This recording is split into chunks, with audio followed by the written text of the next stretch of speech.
Tohir Malik. Xotira. Hikoya. Zuhrani qarg'ashdi. Sultonni la'natlashdi. Ikkovlari ham g'azab toshlari bilan toshbo'ron qilindilar. Mish-mish gaplar tuprog'iga ko'mildilar. Ular avvaldan don olishib yurishar ekan. Qochib ketishganmish. Voy o'lmasam, qochib ketishganmish-a? Ha, qochib ketishibdi. Kim biladi, balki to'g'ridir. O'lib qo'ya qolsin, juvon o'lgur. Bolasini tashlab ketmay qora yerga kirsin. Bitta kamlik qilibdimi? O'lib qo'ya qolsin, juvon o'lgur. Bitta kamlik qilibdimi? Bolalarini tashlab o'ynashi bilan qochibdimi, a? Kim biladi, balki to'g'ridir. Qornida bola bo'lib qolgan ekan. Eridanmas, sultondanmish. Sultondanmish? Bolasini o'ldirmoqchi ekanmi? Kim biladi, balki to'g'ridir.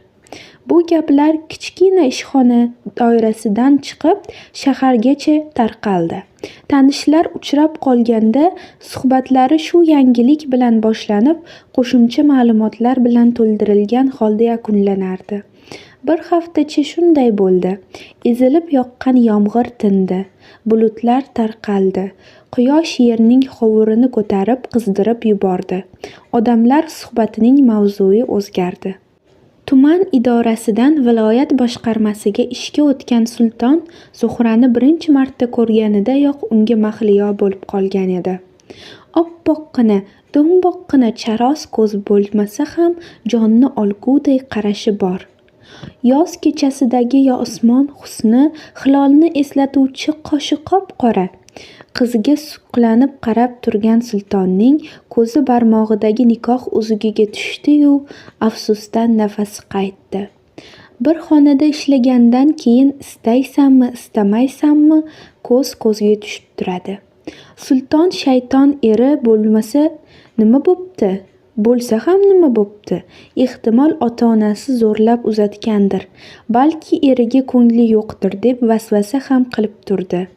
Lekin Zuhraning ona ham ekanini bilgach, unga suqlanib qarashdan o'zini tiydi. G'oyibona oshiq bo'lib yuraverdi. Juvonni har ko'rganida shayton vasvasasini boshlardi-yu, lekin uni mag'lub etishga ojizlik qilardi. Sulton yengiltak xayollari uchun o'zini o'zi koyiy boshlaganda esa shayton shaytonlab qolardi. Keyingi kunlar ichi havoning avzoyi aynidi. Bir yomg'ir quyardi, bir shamol turib odamni uchirib yuboray dedi. Ba'zan esa oftob ko'rinib odamni lanj qilib yuboradi. Bugun ertalab havo ochiq edi. Endi maydalab yomg'ir yog'yapti. Bunaqa paytda xonada qog'oz tutib o'tirgan ham durust edi.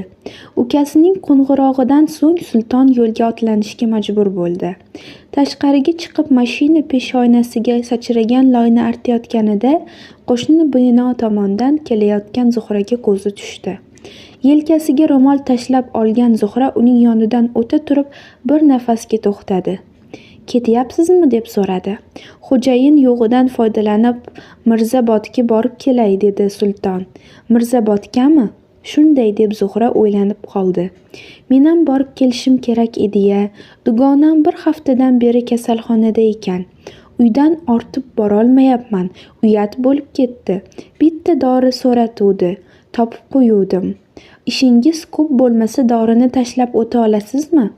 Tashlab o'tishning menga og'irligi yo'q, lekin dugonangizni ko'rgingiz kelayotgan bo'lsa birga borib kela qoling. Borsam yaxshi bo'lardi-yu, lekin xo'jayinimdan so'ramaganman. Yuravering. Ish vaqti tugaguncha qaytib kelamiz. Borib kelishga ko'pi bilan 2 soat vaqt ketadi. Yarim soat dugonangiz bilan hasratlashib olishga yetadimi? Ungacha men uyga kirib, ukamning topshirig'ini bajarib chiqaman. Qanaqa topshiriq? Fizikadan test savollarining yechimini ishlab qo'yuvdim. Ukam bu yil o'qishga kirish kerak. Imtihonga tayyorlash vazifasi mening yelkamda. Zuhra bir oz ikkilanib turdi-da, sulton taklifni yana takrorlagach, ichkari kirib paltosini kiyib chiqdi. Zuhraning dugonasi derazadan tashqariga tikilib turgan edi. Uning mashinadan tushib kelganini ko'rib, Kim u yigit, xushtoringmi deb hazillashib so'radi. Zuhra jilmayib hazilga hazil bilan javob berdi. Senga yoqdimi? Xushtorlikka arziydimi? Yigit haqida boshqa gaplashishmadi.